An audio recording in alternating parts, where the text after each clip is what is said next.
Have you ever listened to music and just felt completely swept away? Oh, absolutely. Not just because the tune was good, but the way it was played just hit you. Yeah, that connection. It's more than just notes. Exactly. There's this deeper thing going on. That feeling, that atmosphere. What is that? Well, that's what we're digging into today. We're doing a deep dive into this core idea, musicality. And specifically, how Tarek Nasr sees it. Right. Our whole exploration today is grounded in the insights of Tarek Nasr, and his perspective really makes you think differently about performance. It does. Our source is actually excerpts from a YouTube video, Tarek Nasr, Behind Music 61. Okay. And in it, Tarek Nasr really unpacks what he means by musicality. It gives us a framework, A framework for understanding what happens between the composer's idea and, well, us, the listeners. Precisely. So our mission today is to get a real handle on Tarek Nasr's definition of musicality. What is it? And just as importantly, what he says it isn't. Right. And tracing its journey, from the composer's mind through the performer. Which is where musicality lives, according to Nasr. And finally reaching us. It's quite a path. It really is. Okay, so let's unpack this. Starting with the core definition. How does Tarek Nasr actually define musicality?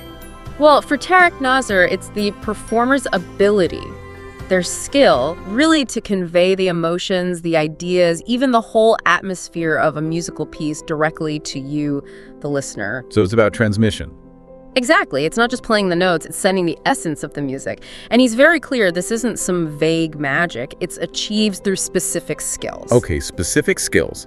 But he also clarifies what it isn't, right? Oh, absolutely. And this is crucial to understanding his point.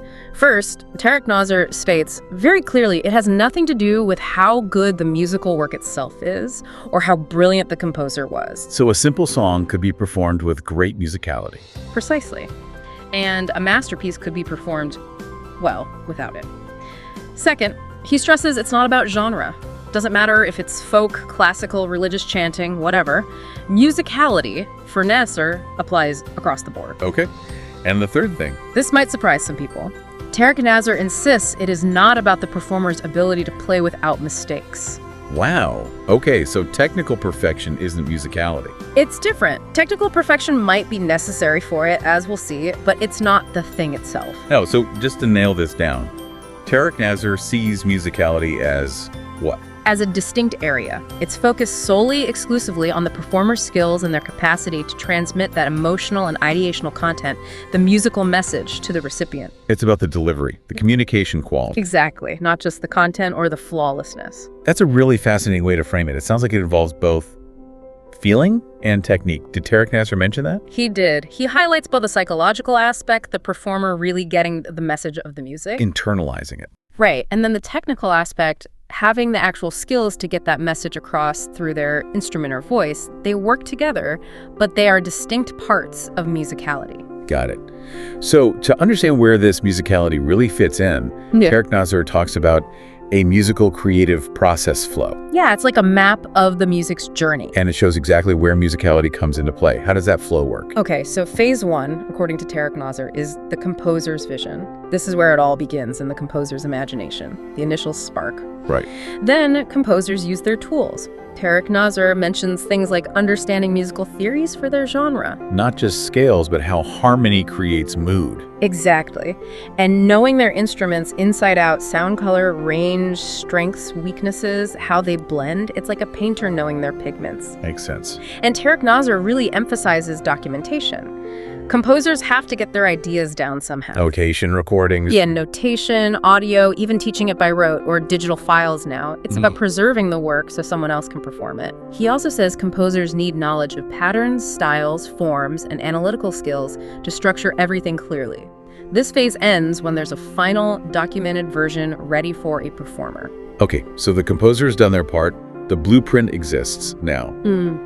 How does it become alive for us? This is where Tarek Nasr says it gets interesting.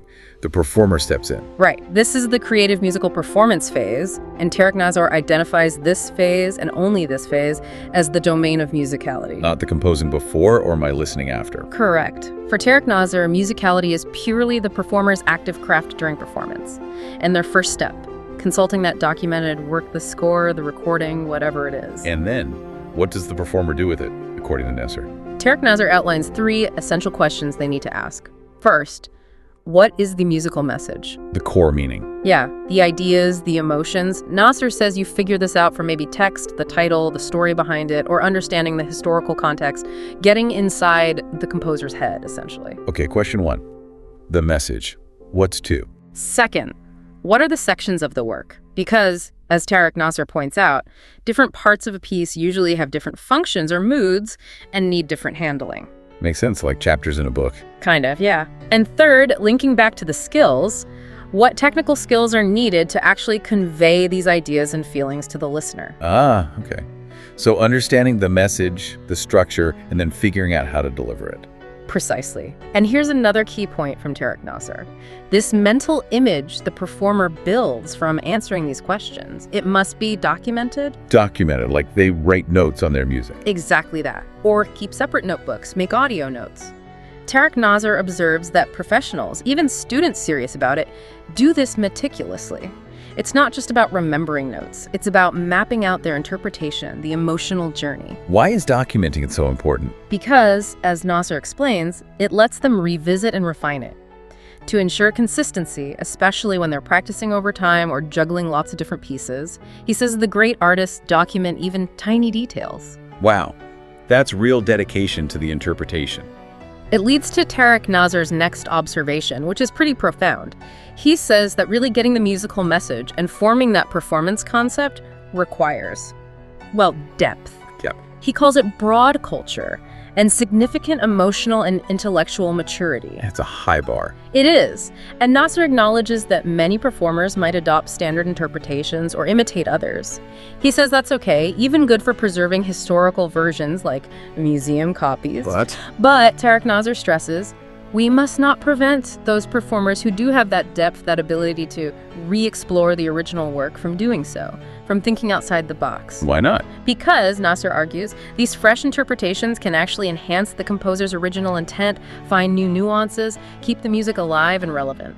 That's a really powerful idea from Tarek Nasr, balancing preservation with re-exploration. Does he say how someone gets that broad culture and maturity? He doesn't detail the how in the specific source, but the implication is clear. It comes from more than just practicing scales. It's about engaging with life, with other arts, with critical thinking. And what if that re-exploration is blocked? You mentioned a danger there. Yeah, Tarek Nasr warns that sometimes, maybe under the guise of protecting heritage, stopping this re-exploration can lead to cultural stagnation. This is stagnation. Where tradition becomes fixed, something you can't question or re-examine. He suggests this can stifle creativity not just in music, but across the board. Art stops evolving. That's a really sobering thought, with implications way beyond music. Okay, let's shift back to the practical skills. Tarek Nasr said technical skills are needed. What are these essential tools for musicality? Right. So Tarek Nasr makes the point that while developing that deep interpretative insight, the psychological maturity might be hard for some. Yeah, that broad culture thing. The actual performance skills can be learned. The training might be tough, demanding, repetitive even, but they are learnable skills. And these skills are the fundamental tools for achieving a musical performance, separating it from just a mechanical playback. They're the performer's expressive toolkit. But there's a catch first, right? Something about technical mastery. A huge one. Tarek Nasr is adamant. Before you can even think about applying these expressive musical skills, you must master the piece technically. Play it without errors. Get the notes right first. Absolutely. Yeah. He warns that if you skip this, if you try to be expressive before you're technically solid, the mistakes become ingrained, baked in. And then they're incredibly hard to get rid of. Like building on a shaky foundation. Exactly. It's a core principle every music teacher drills into students. Master the mechanics first. Okay, so assuming technical mastery is there, what are Tarek Nasr's essential skills for musicality? He identifies 6, and he's very clear these are not optional. They are fundamental for a performance to be truly musical in his view. 6 fundamentals. Okay, what's the first? First is dynamics. Yeah. This is about controlling volume, the intensity of the sound. Loud and soft. Yes, but much more nuanced. Tarek Nasr talks about maintaining a specific intensity for a whole section, or gradual changes getting louder, crescendo, or softer, diminuendo.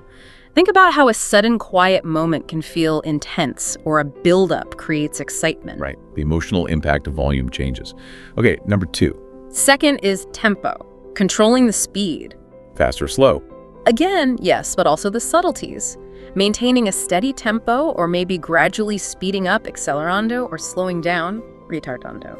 Tarek Nasr also mentions flexible tempo within a phrase, sometimes called rubato. It's about using speed or changes in speed to shape the feeling. Like telling a story with pace. What's third?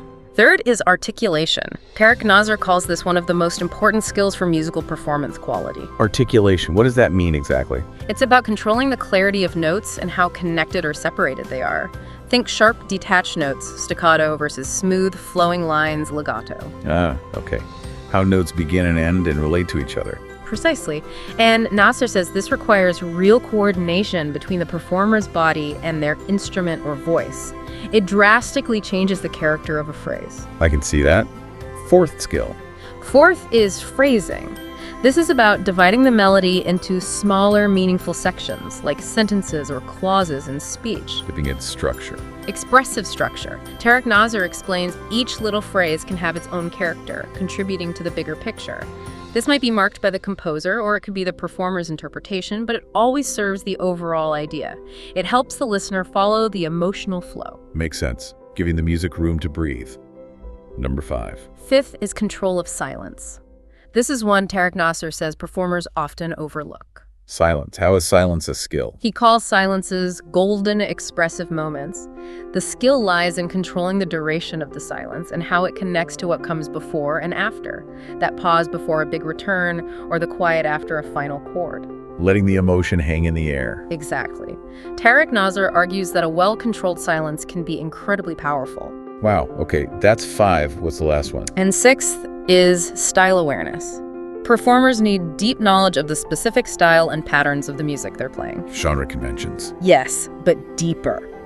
Tarek Nasr explains every musical culture, every era, even individual composers, have unique styles. You can't just play the notes, you have to understand the stylistic language. How do you learn that? Nasr says it requires immersing yourself in other works of the same style, really absorbing its feel, its nuances, so you can perform it authentically. That's quite a list. Yeah. Dynamics, tempo, articulation, phrasing, silence, and style.